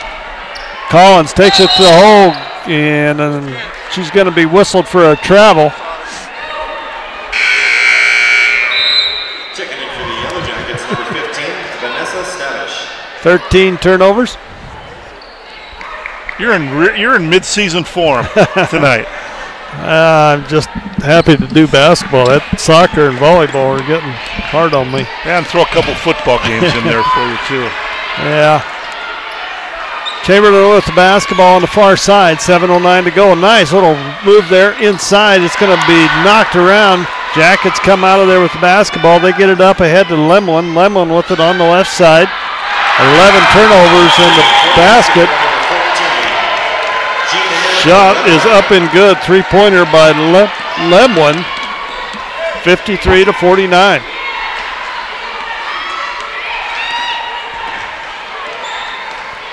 Thatcher's going to pull up top of the key. Puts up the rainbow. It's going to be off. Jackets get the rebound. Come back the other way. 4-point lead for the Battling Bears. 53-49. They led 51-41. Jackets on a little run here, as Bruce said, as Collins takes it to the hole. An awful lot like the first play of the ball game, as she picks up her 12th point of the night. And Chamberlain will bring it up. Chamberlain gets it up ahead. Big man in the corner. Front iron, no good. Rebound comes down to the Jackets as Taylor Edwards gets the long board, and she'll go to Collins. Collins with it. Collins going to pull up, take the three-pointer, rolls around, no good. Rebound Thatcher. 53-51, 5:50 to go. A lot of fives and zeros and ones up there, Bruce. Yeah, Wes Keller really wants him to be patient on this trip down the court for the offense. Try to get a good shot, get it inside. Chamberlain with a nice mismatch, can't get the finish, and ball's going to be kicked out. Collins across the timeline for the Jackets. Collins gets it up ahead to Cunningham. Her shot's no good. Rebound Van Atta. Great job in the defensive boards by Rocky Mountain College. Not giving up any extra shots, second chance point opportunities. Thatcher goes to Marqueta Francis. Chamberlain eyed the three-pointer, now puts on the floor, penetrates, nowhere to go, kicks it back out. Francis. I think they figured out that move. 4 on the shot clock as Thatcher puts up a long one off the front iron. Timeout on the floor, 4:50 to go in the ball game. Rocky on top by 2, 53-51.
Turn our mics on, see if we can catch Bruce singing, but I guess not, huh? Yeah, that's me. I recorded this. Oh, I see. Going to be Jacket basketball in the backcourt. 11-2 run. What'd you say, 9 straight? 9 straight, 9 unanswered.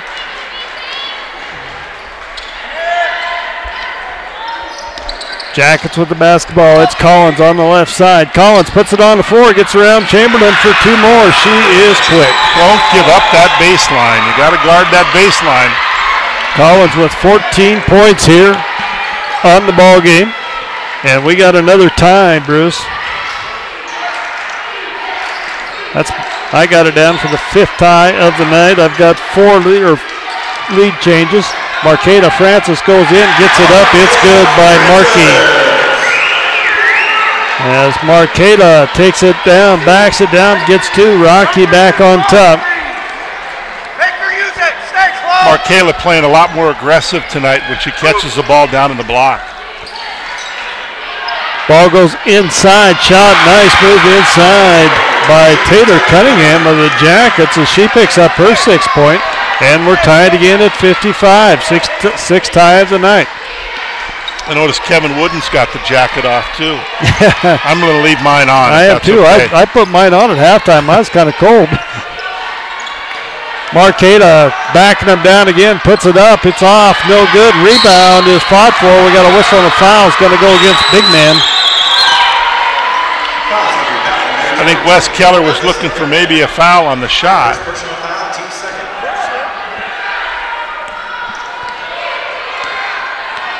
Two team fouls for Rocky, none on MSU-B here. 3:19 to go in the ball game. We're tied again at 55. Or still, I should say. Collins with the basketball, puts up the long 3-pointer and drills it. Hannah Collins hits her first 3 of the night. 58-55. Timeout, Coach Keller. 3:01 to go in the ball game. 58 MSU-B, 55 Rocky. We'll be back.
Well, Bruce, we got 3:01 to go in the ball game. 58-55. MSU-B's come back and taken the lead here over Rocky. Van Atta gets it in right in front of us to Thatcher.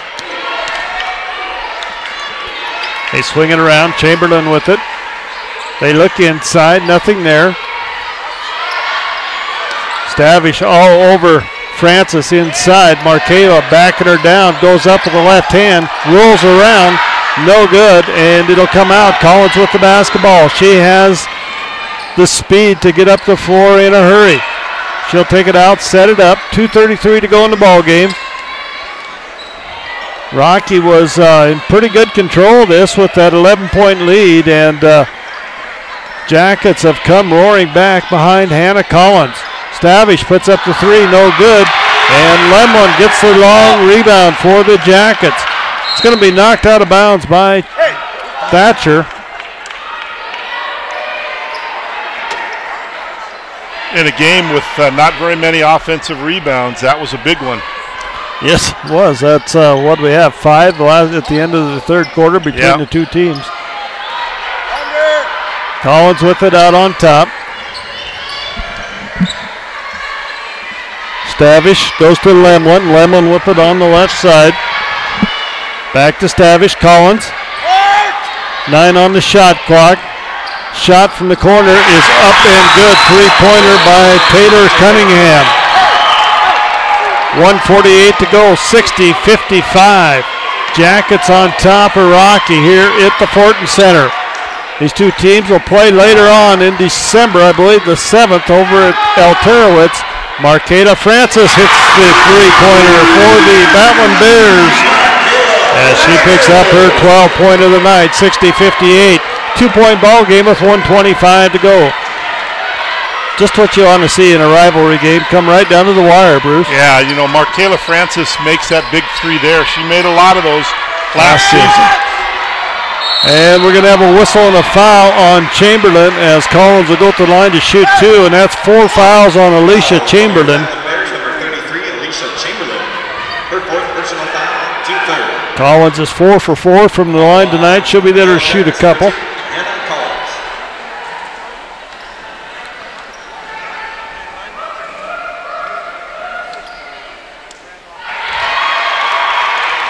First one is good, 61-58. This makes it a two-possession ball game if she can make this one.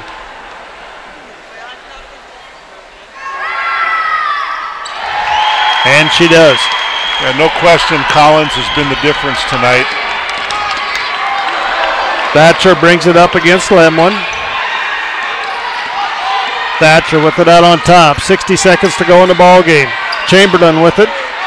Chamberlain puts the ball on the floor, takes it up, puts it up, no good, rebound, Chamberlain goes up, it's good, and Alicia Chamberlain has a chance at the old-fashioned three-point play. Puts the ball on the floor, takes it up, puts it up, no good, rebound, Chamberlain goes up, it's good, and Alicia Chamberlain has made the biggest one for the Batlin Bears tonight. Now a chance to cap off this traditional three-point play. AC struggled from the line tonight. She is 2 of 5, usually a very good shooter, and can't finish there. Van Atta nearly gets the rebound. 62-60, Jackets on top of the Bears here with 50.6 seconds to go. And we're going to have a timeout on the floor. Coach Wooden's going to call a timeout. He'll move the ball up to half court, into front court. I think that's a great rule, Bruce, for women's basketball, that they can call that timeout, move it up, into the front court. Just not many women's teams can score from 110 feet away. No, it makes it very difficult, and it's kind of NBA-ish. Kind of surprised that the men have not put that in the men's game. Well, I'm surprised the men are still playing halves myself. Yeah, I am too. You know, that's the only division in any basketball, high school, junior high, college, NBA, is college basketball playing two halves.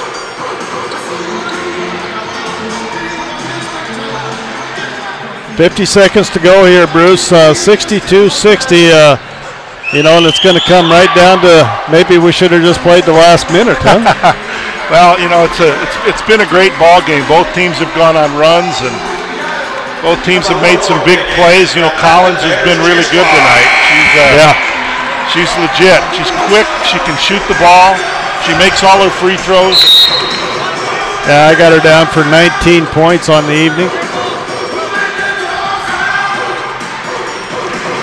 Jackets are going to come out with Thatcher, Chamberlain, Francis, Van Atta, and Big Man. We just need a good defensive stop here and then come down and get a good shot off offensively.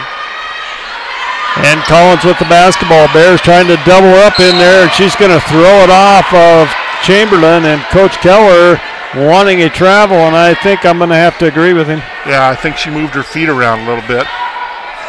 A break there for MSU-B. Lemlin's going to get it inbounds.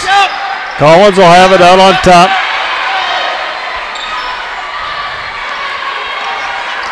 Lemlin with it. 18 on the shot clock, 37 on the game clock, and it's going to be knocked loose. Big Man had it, and Francis gets the basketball.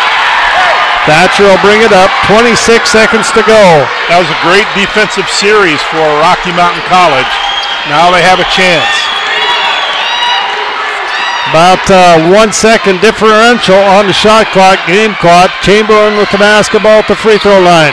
AC puts it on the floor. Spin move, goes up, easy layup for Alicia Chamberlain. We're tied at 62 with 6 points with the basketball at the free throw line. AC puts it on the floor.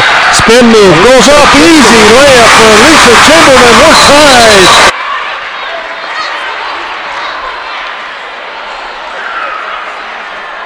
I think Wes Keller was looking for a foul on the basket.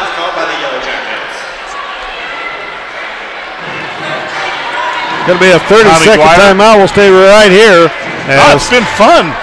6.4 seconds. I thought maybe Coach Wooden would ask for some more time on the clock there, Bruce, but it's going to go with what it is at 6.4. Everybody's got one of those plays drawn up, right? That's exactly right. Now they're going to get things rolling here. The referees are getting both teams out of their huddle, and who knows what's going to happen the final 6.4. I think I would not let Collins take the ball to the basket. She might bring it all the way down court and just drive it to the hole because she's had some success doing that tonight. So I think I'd stop that right off the bat. And this is where it's huge. They move the ball up into the front court. Lemon gets it into Collins. Collins is going to be fouled by Chamberlain, and that'll be 5 on Alicia Chamberlain. But only 4 team fouls, so a good move there by Wes Keller just to have them take the foul, take some more time off the clock. They'll shoot free throws from here on out. AC comes off, says, I thought I only had 4 or 3. Lemon inbound the basketball, looking for a 5-second count. It had to be close. Collins with the basketball, guarded by Corpus. Collins goes to the hole, and it's going to be a foul.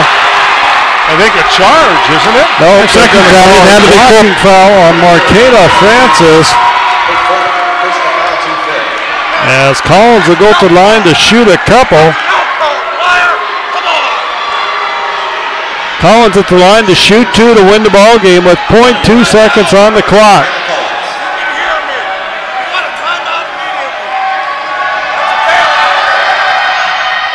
And the first one is going to be off.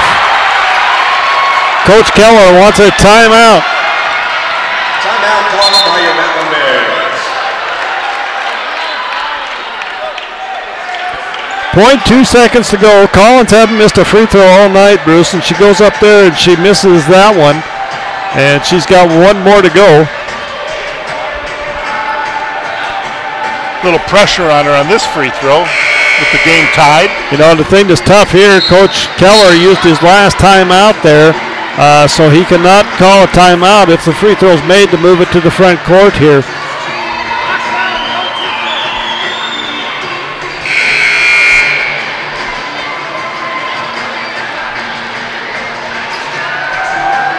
It'd be fitting for this game to go into overtime. It really would. It's been a great game. You don't have to drive as far in the snow as I do. That's true. And Collins' free throw is going to be up and good. And the Jackets are going to come away with the win here over the Matlin Bears, 63-62 on Collins' free throw with 0.2 seconds to go in the ball game. We're going to take a little break here and get our stats, come back and wrap this one up. Once again, our score final 63-62, Jackets over the Bears.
And welcome back to the Fortin Center here, Bruce. Jackets coming out with the lead, or the win here tonight by 1 over the Battling Bears. Some scoring for the Jackets.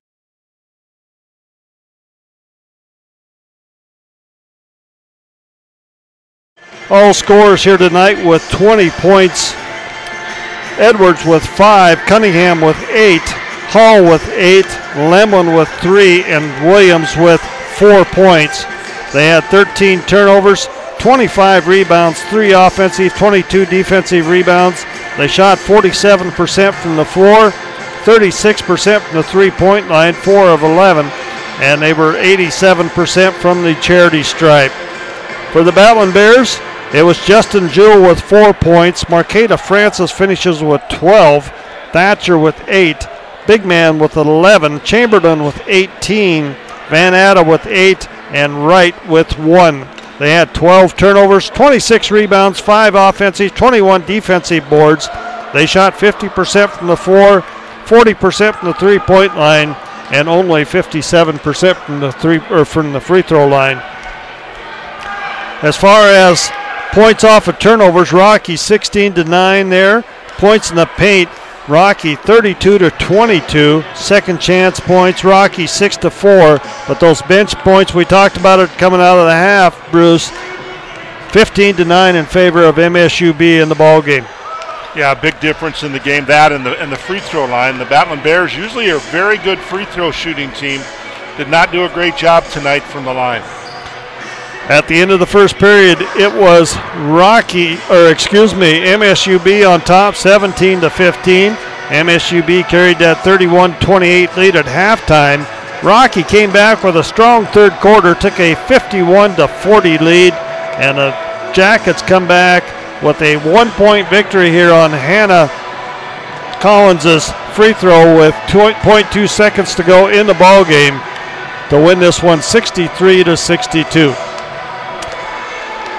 Bruce, thanks once again for helping me out and making sure there was no cars coming from that side on me. That's right. And I had you covered. You had me covered over there on the right side. So, going to be a great football game Saturday. We'll be on the air a little bit earlier this week, as it is a 12 o'clock start instead of a 1 o'clock start. So we'll be on the air at 11:30 on Saturday.